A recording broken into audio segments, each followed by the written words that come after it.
Jedi business, go back to your drinks. Young fans, old fans, thank you for joining another episode of Jedi Business. Welcome all, welcome. Darzartan, how are you doing? Good?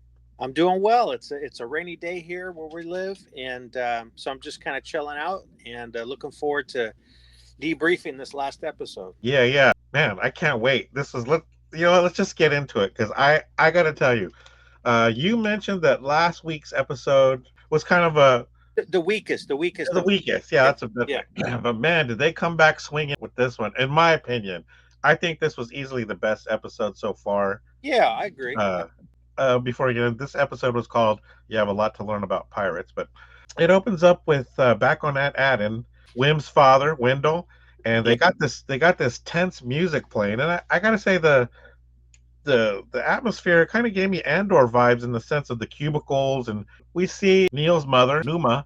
Basically, they're getting frustrated because nothing's happening from the supervisor, and she's basically saying the supervisor's not going to do anything. They got to steal a code to be able to break the barrier, get a code out, a message, right. which goes horribly wrong. But as you can see, it probably would because I mean, let's think about it.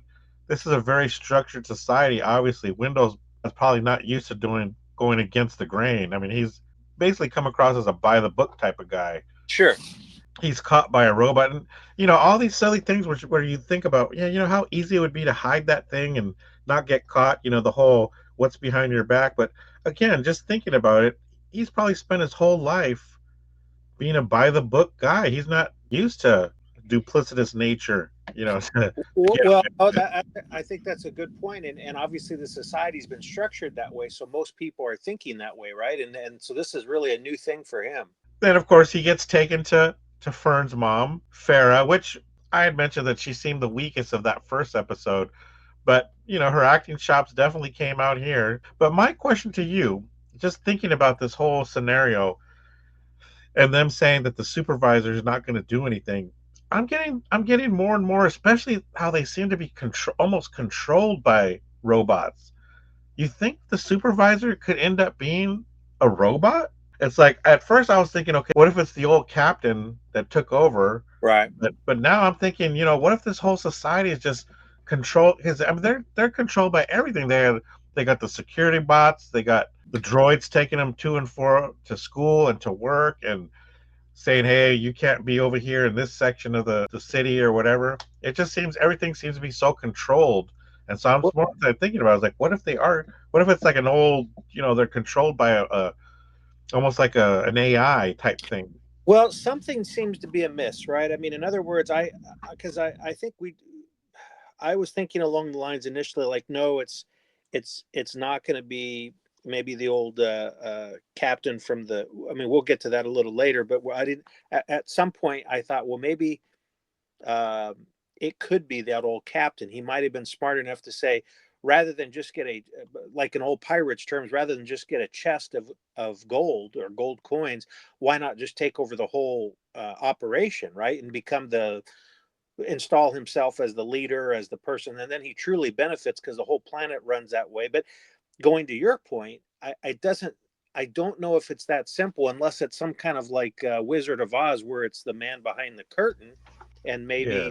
maybe there is that, but yet on the surface the robots have been programmed to sort of keep an eye on everyone. So I guess that's still an option, but it still could be like to your point, maybe whomever set this whole thing up, which would have been well before the pirate captain, is whomever set this whole operation up along with the other seven planets, maybe did put the robots in place. But then, like in the last episode, we didn't see any robots, so those were all people. So it makes me wonder, in terms of the Troik and and the opposing gang. So it makes me wonder, maybe it is someone that's in power and they have installed or programmed a number of robots to keep everybody in line.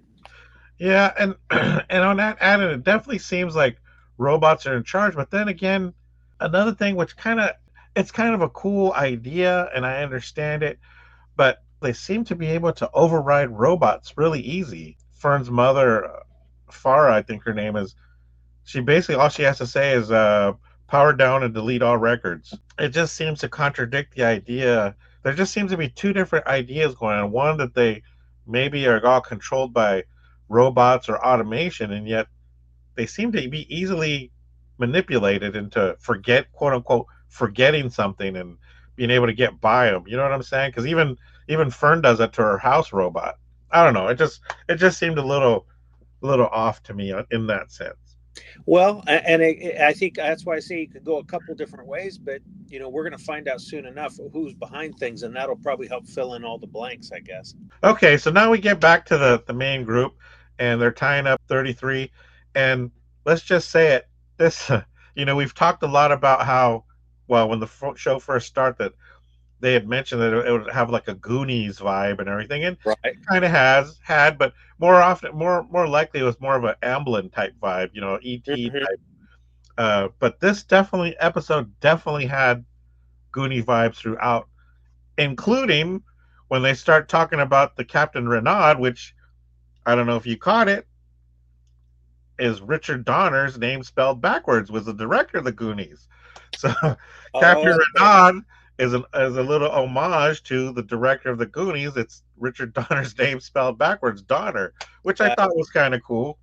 Gotcha. Well, certainly of all the Amblin entertainment, 80s wise, that is certainly, I think, the going to be the focus, which is Goonies, right? And I should say the inspiration. That is going to be the inspiration, the primary inspiration. There's other things that come up. You could argue when they're, again, as we get farther along towards the end, there could be some Indiana Jones vibes or some influence, but I think the primary Amblin property is going to be Goonies, and that's probably because the kids are involved, right? So, And so they tie him. They have 33 tied up, and he's talking about Captain Renaud, and obviously he's a well-known pirate within the lore yeah. because Jod knows him. This is the Ankh Cinder. Um, but again, it, Fern gets upset at him, and this is just another thing that I don't understand why it bothers her so much. She keeps saying, "You're just after the treasure," and it's like, so what? And, you just want to get home. It's not your treasure. So what if he's just after the treasure? I mean, if he can get you home, Well, what does it matter? I wouldn't care if somebody was after well, the it, treasure, it unless might. she's afraid they're gonna ditch her. But Well, none of the other kids are making that much of a fuss, but I think the reason why it's Fern is because of her mom's position, right? So she must, like through osmosis or her mom telling her how important this or that is. I think she probably does see it a little bit more as from an adult's perspective. But you're right. There's also like, hey, just get us home, right? Just get us yeah. home. That's the main thing. But I don't know. she, It just seemed like and she does it again quite a few times, which leads up to something that happens later on. But you know, I don't know. It just seemed odd that she's so upset. And so what if he has different names? Yeah, I don't know. I don't know. She just well, seems a lot more bugged than anyone of the else.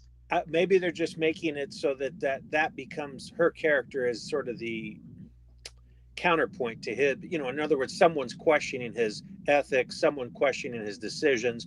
Otherwise none of the kids would probably, right? Especially like Neil and Wim, they would just be going along doing their thing. And so I even though KB is a little more analytical, she doesn't seem to be questioning a lot of things. She may be curious but not really confronting or questioning, but Fern is the only one that's really doing that, so that's probably the only reason why. Yeah. So 33 tells the story, which is pretty interesting. We get Yeah. to the concubine incident, and Yeah. of course Wim gets a little upset, and he goes, he's off crying, and Jod comes there. And obviously, he sees him crying. He doesn't want to have anything to do with that. It's like, oh, he tries to leave, but he does show a good side to him. He goes to talk to him. You know what I'm saying? So he kind of comes across. He's not that bad. And within his talking, we definitely are revealed. This is a really good part too, or important part.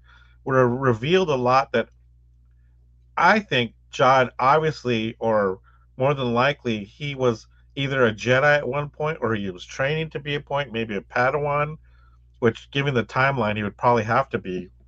Yeah, no, I think given the timeline, I think he would have probably been no more than 10, 12 years old tops, and he would have been a Padawan at best, probably, and if So not a he's young. he's basically. I mean, I think he's quoting. Jedi teachings, and definitely, like, I mean, I think some of the lines are straight out of Qui-Gon. Your focus determines your reality. You gotta learn to, you know forget your fears.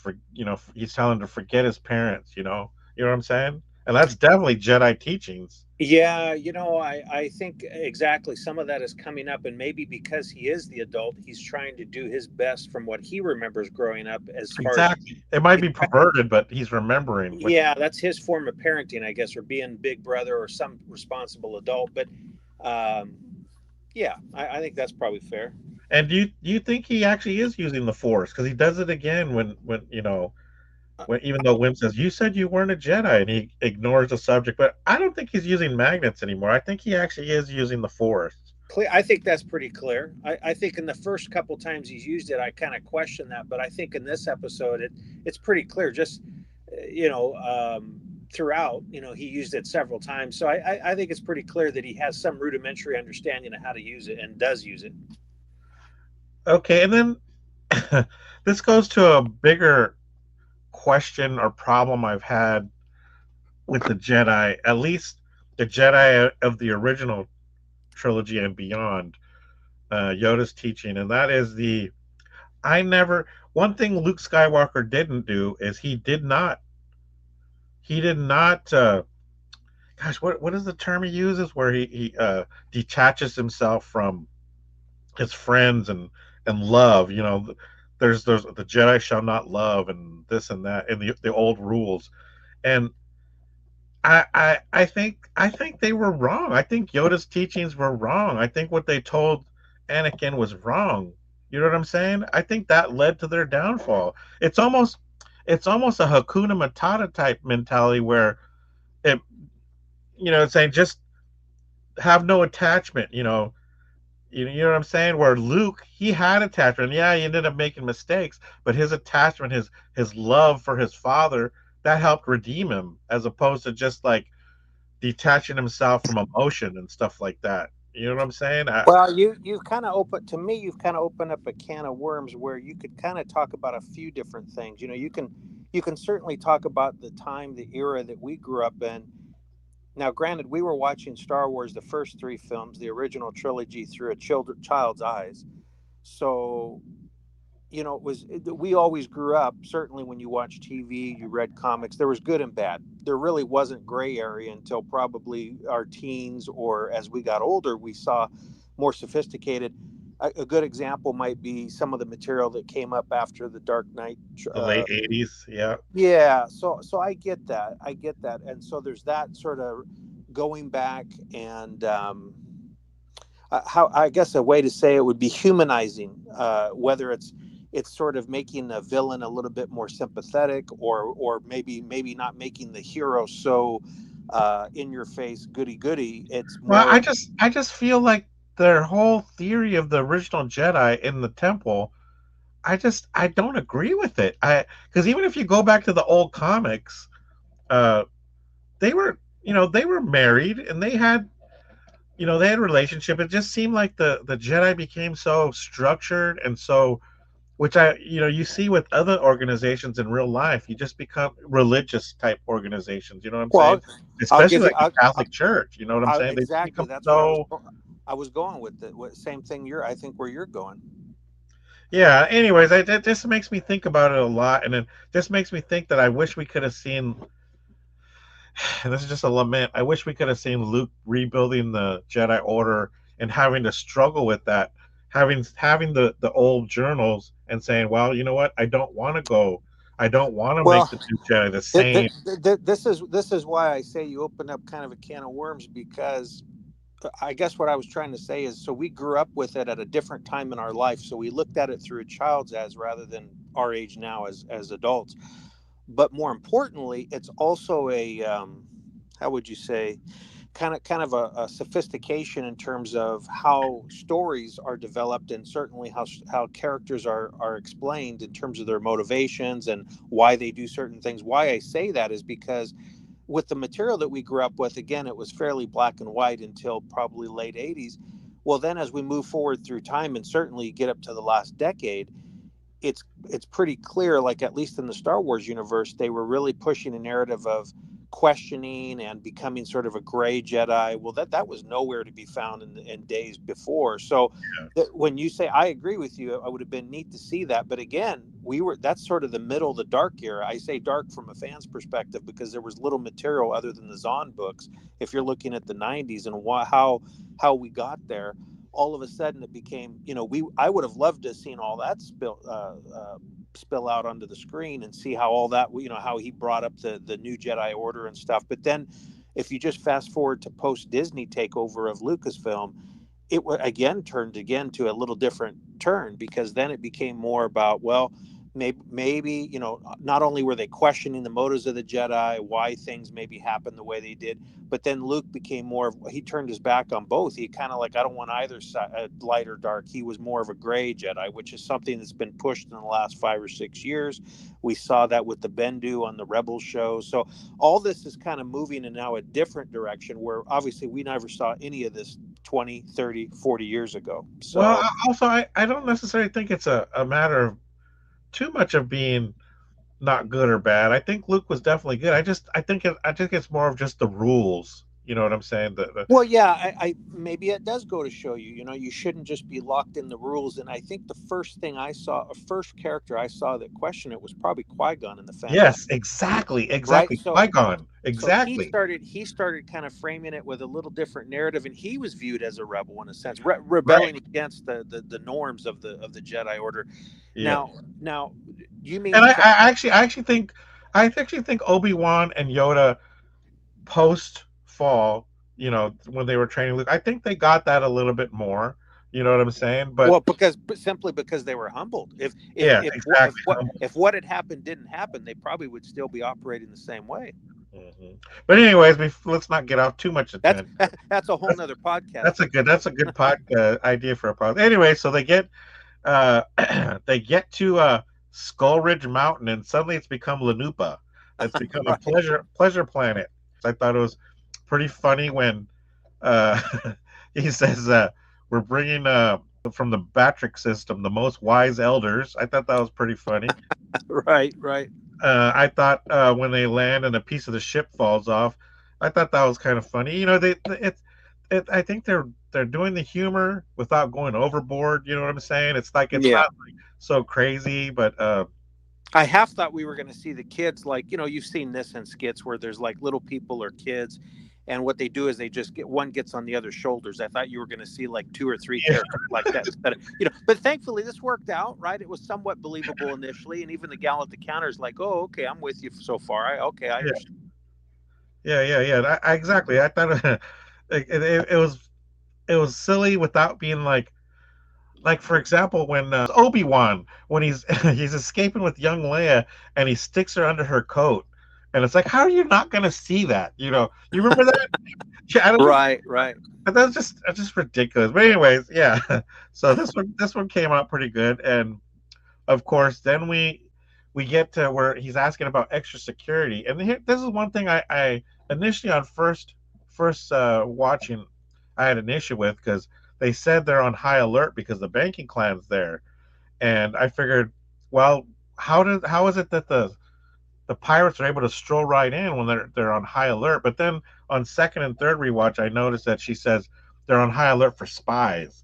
So they may have had a certain type of security there, not necessarily expecting a firefight per se. You know what I'm Right, right. saying? John bribes her, becomes Professor Gorlox, and what's funny is he doesn't realize it's Professor Gorlox from Scipio, and Scipio, of course, is the home of the Muns. So when that security guy comes later and says, "So you're from Scipio," he's instantly like, run!" Yeah, you don't look like a Mun, right? Yeah, and of course while he's at the desk, he gives another name revealed, Dash Zenton, Yeah. and we meet Pocket. It kind of introduces that concept into the show where, okay, well, are we going to see more bounty hunters or stuff like that? You know what I'm saying? Yeah. And we get to when they're talking about going down into the mud baths. One of the things KB says, "Oh, I don't want to go down there," and Fern says, "Are you worried about corrosion?"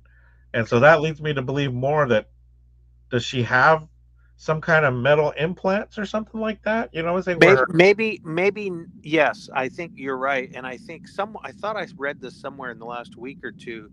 Someone mentioned Lobot, and I thought maybe Yes, that's a with good. the That's with a the good one. with the same. It's obviously most of his bionics, or I guess his cybernetics. Most of his stuff was in the back of his head, but I think based on what you said, there's probably something on either side of her head, and then that visor just clicks into it, Clicks right? into it. Yeah, Loba. That's actually a good. That's a good analogy right there. Yeah, yeah. I noticed that when she said corrosion, I'm like, what? Uh Okay. huh. And Uh then huh. they show Renaud's sigil, which I don't know if I don't think you're reading the High Republic, but that goes to the. It looks awfully similar to the symbol of the Nihil, which is a. It's one of the main oppositions in the High Republic. They're like these super pirates that are working on the edge, and they're causing a lot of destruction.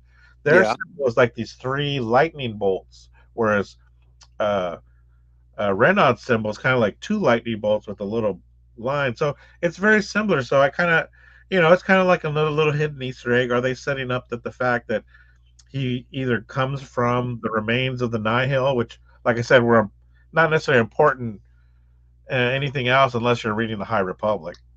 Well, but you touched on this a little bit earlier, or at least you mentioned it, the acolyte, and I'm assuming that if Disney was likely, like any show, hoping that it was going to be successful because that takes place during the High Republic era. So I'm beginning to wonder how much of all these shows would have tied into that, or vice versa. But now that it's being sort of dismissed, I guess they didn't really flesh out. It doesn't appear as they're fleshing out a lot of it. They're just hinting at things.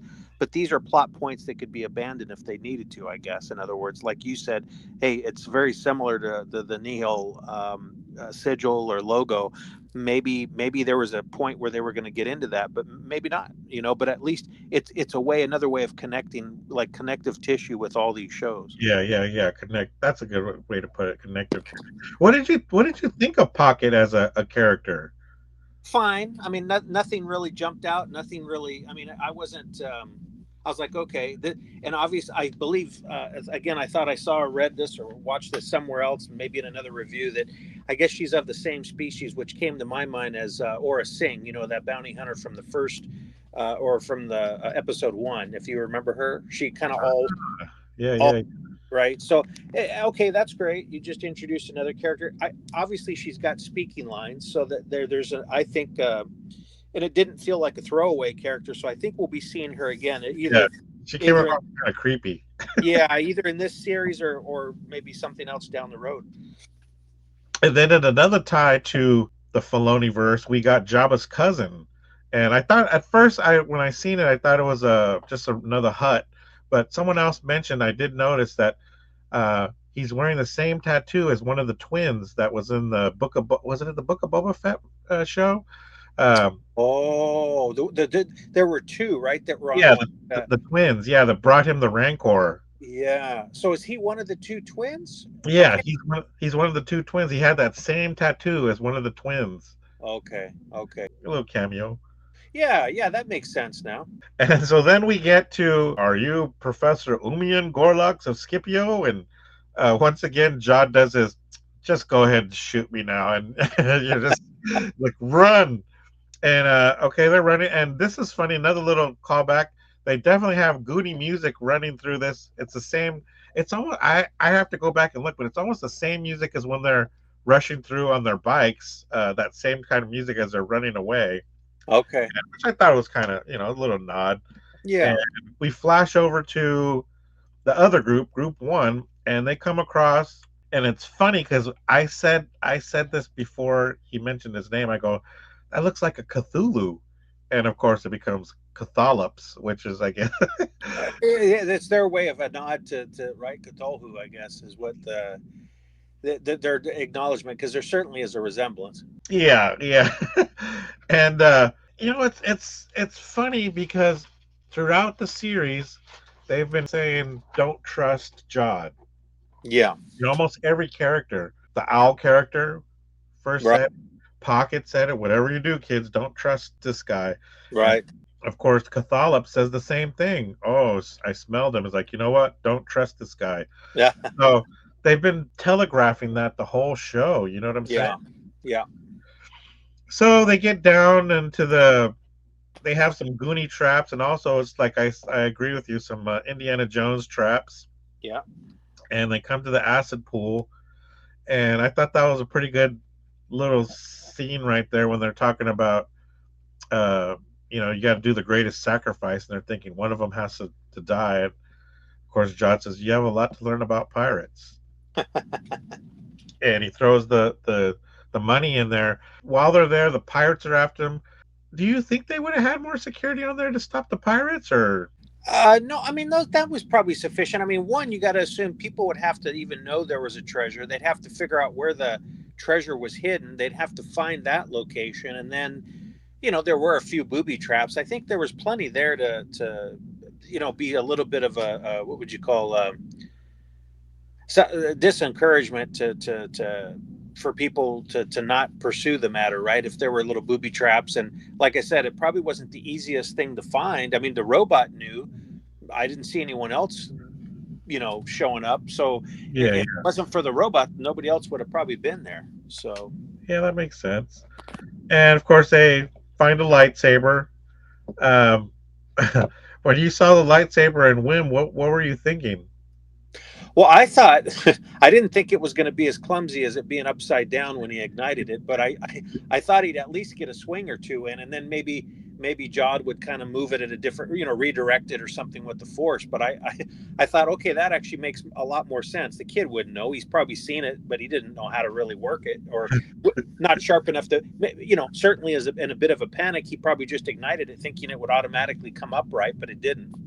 And what did you think that once they show Renaud's tape, that they don't show his face? They don't show what he looks like. Well, and I think we briefly talked about this the other day, without getting too much into the show details. But I think you had surmised that maybe it was that potentially it was the supervisor, and I thought, well, that's when I kind of thought about it a little more, and I said, yeah, that's a possibility.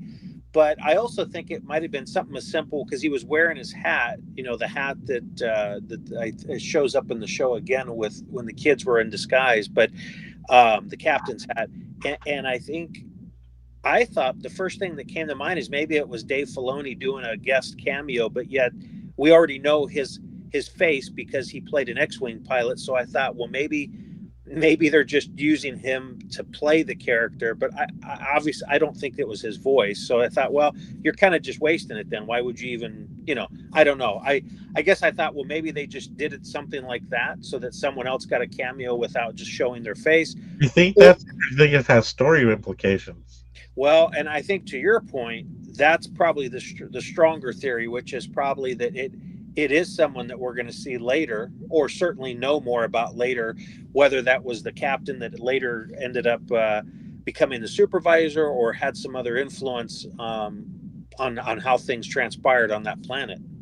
Yeah, yeah, yeah. I heard a theory which I thought about it, but I don't necessarily agree with. But and I can't remember where I'd heard it from or I quote him. But basically, the theory is that the captain is actually 33, and he just pretends to have a separate captain, which he doesn't even realize about it, just to keep control of the treasure and everything like that. The 33 is actually the real captain.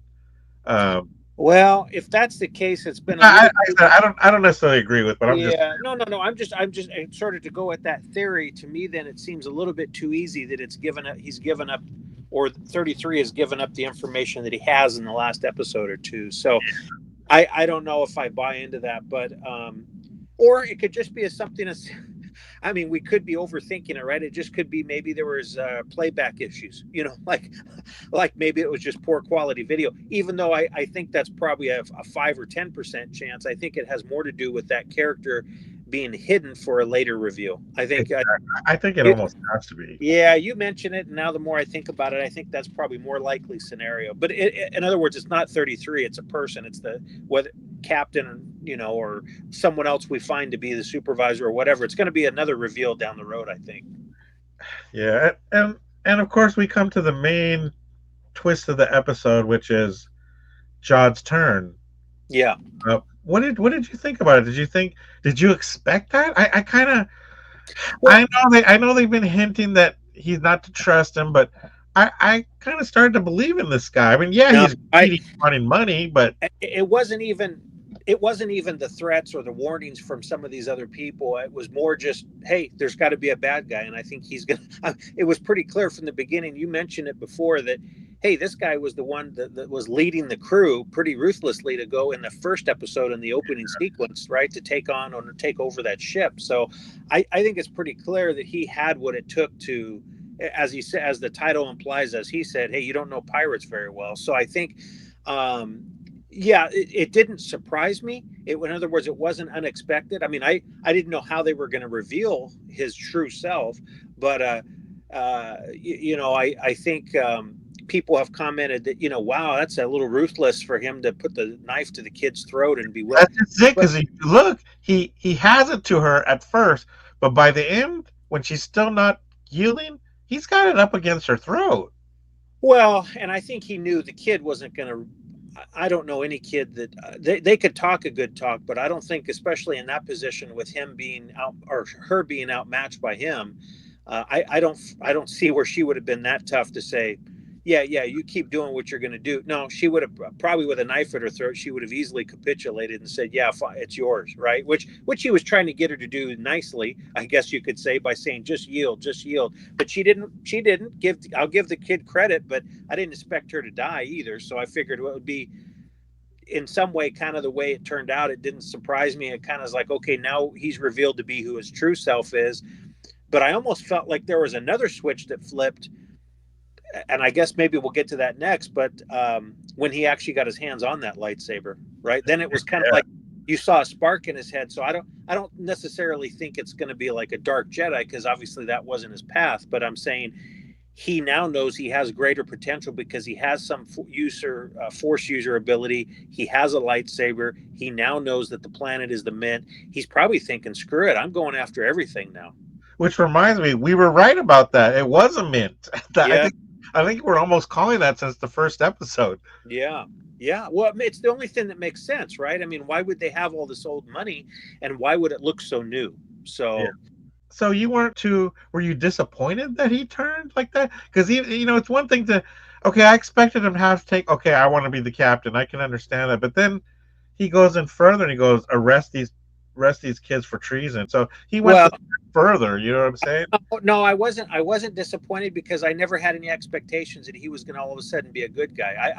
I remember from the beginning, I thought that perhaps I thought that he had been working with those other pirates, maybe kind of like in a spy way to try and acquire whatever the kids That might. is true. You've been saying that. So because of that, it doesn't surprise me. But now I don't think he has been working with those pirates. It's pretty clear in this episode they're after him and they want to. Right? It's like he's out on his own. He screwed up. The pirates kicked him out. So this is his chance to make a new life for himself. And I think all those thoughts that he's probably having is, oh wow, I can be, I might even be able to own the planet, much less get, all the wealth that I can think of.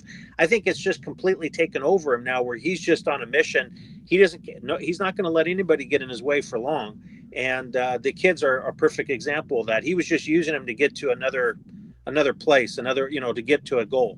So basically, all my talk about being street smart, and I'm the one that got duped because of my bleeding heart.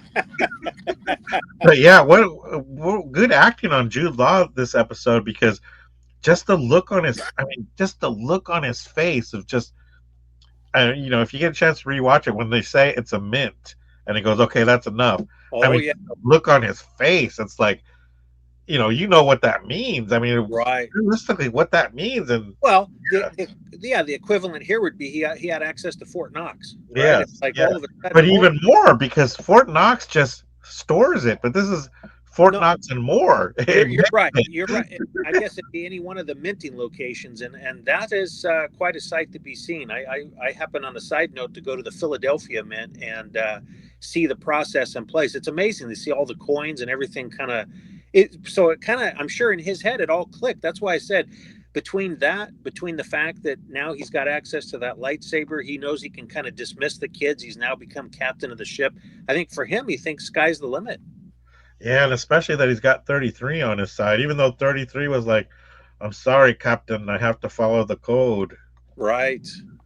So overall, what's your feelings? Not just on this episode, but where we're at. It's kind of we're halfway through, and now the group split up. They're on the run. I mean, they're in the terrible. They're probably in the worst situation ever now. They don't have 33. They don't Well, have access to the ship. well, I was They going to got the say pirates after them. there is clearly now no guarantee that they get back home by the end of the series, right? Because I don't think they're going to be stuck on this planet, but they're certainly not going to be in a position to call the shots to get back home. I mean, he may or may not take them with him, but I mean, he certainly has a transported means of getting back to the home planet. He has the 33's now allowed him to know more about it. He 33 can plot a course to get there, so that's all done for him. It's just a matter of getting back on the ship. But for the kids, little different scenario. I guess we're going to see them on this planet for part of or most of another episode, though. Yeah, So well, see, I thought once he took okay, I could see him taking over, wanting to be the captain. Okay, whatever. But I thought he would just have him so he could be the leader. But like I said, putting the knife to her throat and then saying, arrest him. Basically, like when he said that, did he mean like, okay, arrest him, tie him up, and leave him here, and then we're bailing out? You know what I'm saying? Was he right, going to take the kids home? right. No, You know, a good that, point. that makes me question that. Yeah, and that's why I am kind of curious to see how the next episode is going to unfold because he clearly has the option to go without him now. Part of me would also say, well, it could make for more interesting television or more interesting watch if the kids do actually go along. Is there going to be the kids are trying to somehow subvert the control of the ship while they're on the ship and he's on the ship, or does he just, because it seems kind of odd now, right? It'd be odd if he just all of a sudden to try to be a nice guy and say, okay, well, you can come on the ship with me. In other words, what if he's Yeah, it was a if he pretty was drastic turn. if he was willing to kill the kid, then why would he even give a rip one way or the other what happened to all four of them? So, Okay, well, let's speculate. Do you think he would have killed her?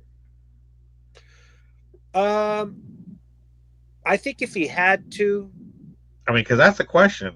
yeah, I think if he had to, I'd say 50-50 shot. He probably wouldn't have wanted to, but I mean, kids have been killed in this franchise before. So, Yeah, there was some death in this one especially for a kid show, right, right. quote Well, and, unquote and you know kid what? show. Actually, what was the bigger tip off for me? We kind of glossed over it, but the acid. So, that when it was drained, they go down, they access it, and everything was locked up again, and then you could hear the pirates on the other side. To me, the bigger sort of, oh, this guy's, he means it. Is he Yeah, right I when he forgot told about that. he says they're 33, fill it back up, and Yeah, and it was like it ain't water. These guys are literally eroding away from acid. So the one guy, I forgot about that. You're right. so that's why I say, again, that just reconfirmed this guy's not a good guy, Oh and no, so no. I don't know. I think he, based on his behavior, and I think there was a 50, at least 50-50 chance that he could have killed him. Oh, yeah, we talked about it, but going back to one of your original quotes that these are all supposed to tie in with the movie. I guess we're gonna see more happen with the parents because they keep. If basically it was the kid story, we wouldn't have. There's no reason to even show the parents, but they're going back, and they definitely went back this episode. They are trying to get a message out, so something's gonna happen. Do you think it's possible they maybe send a distress call or ask for a rescue mission? I don't know if they'd put a bounty out for the kids, but Well, I mean that's someone bring certainly the that's would that be dumb to bring the Mandalorian to this TV show? What do you know well, what I'm saying? maybe that's how they introduce him to the show, I guess. But because I am kind of wondering, how do they tie all this together? What, in other words, how would this tie into the Mandalorian, other than maybe the Mandalorian or other characters in those other shows go after the money too, or the treasury, right? I mean, Well, maybe. let me ask you this, just in your opinion, what would you think if the Mandalorian showed up in this show? Like, say the parents somehow do get a request for help, like a bounty, but not a death bounty, but because they have had bounties out there where they're searching for a kid, like when How about this? How Jabba's about this? nephew. him and Grogu show up, and then Grogu snaps Jod's neck with the Force. How about that? That would I would watch that. I just think it's a possibility. I'm trying to figure out how it But would what all would tie you together. think? Would you like that, or would you think that too Well, forced? Or what's your no, I guess I'd feel kind of like watching this show. Hey, wait a second, let's let this show breathe a little bit. In other words, yeah why do you need to introduce them unless, as we've surmised, there will not be a season two until after the movie. So my guess is that that is the way that they kind of bring it in. But if Ahsoka's supposed to do the same thing, none of those characters showed up on that show, so it's not a prerequisite, not a requirement. But I could see it possibly happening, like you said, maybe the parents send a signal out, hey, we need help finding our kids or something like that. Yeah, and I agree with you on that. I think you're right that it probably let's let these kids breathe, their story breathe. And I also agree with you that Well, just again, going to your point, I think that's one way they could introduce the character. It might feel a little bit awkward, but if the goal is to ultimately tie this show into the movie, then I can see clearly there would be maybe an introduction of those two characters. So, yeah, I was gonna say I agree with you that also I don't think the kids are gonna make it home. I know we talked about it last week, but just especially after this incident, they're on the run. I mean, they've really upped the ante. We're going into basically Act Two type thing where everything falls apart. yeah, yeah, no, that makes sense. And sort of the climax, or I should say the wrap up, I guess at the end will be unresolved. In other words, it's not going to feel like it's a complete explanation of sort of a, hey, we're done with this season. It's kind of like, oh, it'll be a cliffhanger or something like that, I think, right? So then you kind of wonder, well, then now what's next? But the one thing you mentioned, the parents, in addition to maybe sending out a message for a bounty or something, I think along the way they're going to find out something about their society or about their world that's going to surprise them too, and that might tie in more to the captain or to where this motivation for Jod's character is maybe there's a collision course there where he's going and saying, yeah, knowing there's all this wealth there, that the captain from the ship had gone there at some point. But then because of the way the society's been structured, there it's structured on probably a bunch of lies, and so they're going to find out something that's going to be, it'll tie into what's been happening with the kids and Jod, I think. So we'll see. We'll see. Yeah, yeah, yeah. Um, all right. Any other thoughts on the this episode or the show, the series as No, a whole? I think we're moving in the right direction. This was the strongest of any of the episodes, and yeah, I think we're getting there. We're going to get a little more clarity, hopefully, in the next one too. Yeah, I gotta say I had a lot of fun with this one. I thought it was exciting through the whole show, and I think I texted you right when I finished it because I was like freaking. Yes. Well, that's why it made me think, oh my gosh, what happened? I got to watch it, And I was planning on watching it that night, but this just pushed it up a little bit earlier. So, Yeah. All right. Well, that's good. That was Skeleton Crew episode 5. You got a lot to learn about pirates, and we will be back again next week with Skeleton Crew episode 6, and it'll be a new year, I believe, right? yeah, yeah, I believe so. New year. So we have that. I just want to say, everyone have a good and safe New Year's. Whatever you're doing, I'm just going to be staying home myself because I find the older I get, a quiet New Year is actually a nicer New Year. Yeah, I hear you. All right, Darth Zartan, take care. I'm sure I'm going to talk to you through the week, but I will again see you next week here for another episode. You as well. Have a happy New Year. We'll see you soon. All right, and I just want to say, everyone, thanks for tuning in with us. Make sure you subscribe and like, and you can comment anything you want. We'll answer any questions. Thank you again for joining another episode of Jedi Business. See you next week. May the Force be with you.